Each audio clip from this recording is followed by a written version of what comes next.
Name a single attribute for masculinity which is going to come from a place other than trauma or pain. I talk about this all the time. People say I've had a traumatic life. I say, well, then you're very, very fortunate. You had a traumatic life. Now, you may have misused that trauma. You may have misplaced it. You may have accepted the matrix telling you that you now have an excuse to fail, as opposed to using it to grow. But every single man of value went through trauma, and they went through pain. It's going to be painful to get strong, painful to get rich, painful to become important, to be painful to become good with women. Your heart's going to get broken a bunch of times. You have to be prepared for the pain. If you're not ready for pain, you're never going to be anything that matters. So Justin just absolutely and utterly nailed it. A kickboxing coach used to say to me, I used to come in the gym, say, what do you hate the most? And I say, I hate running. I say, okay, you're going to run. I say, why? He goes, because whatever you hate is what you need. Whatever you hate is what you need. I want to spar, bag work, pads, no problem. Running, I didn't want to run, but that's what you need.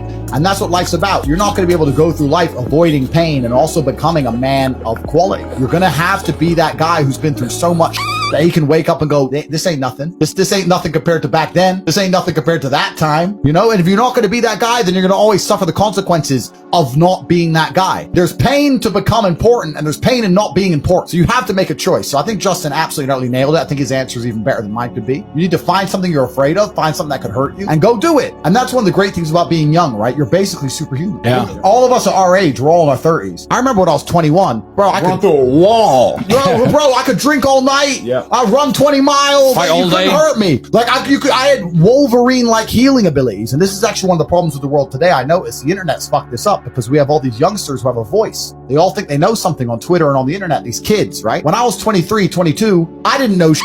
I'm 35 now. I'm one of the smartest men on the planet. And when I was 23, I didn't know shit. When you're 35, you're definitely going to still be a dumbass. So when you're 23 like you are now, you don't know anything. Your only attribute is the fact you have Wolverine-like healing abilities and you're not using it. Stop talking, start listening, get out there, get hurt, get the back up. And there's a degree. It's also something I want you to comment on from the football perspective, but there is a degree of wisdom that comes from physicality. I learned a whole bunch of shit about the world from just having my ass kicked. It wasn't even conversations. It was just getting beaten up. And you learn about the world from I write tweets and people are like, that's so wise. Where'd you learn that? I was like, oh, kicked in the face. That's how. Yeah, dude, I didn't learn physicality is shit. reality.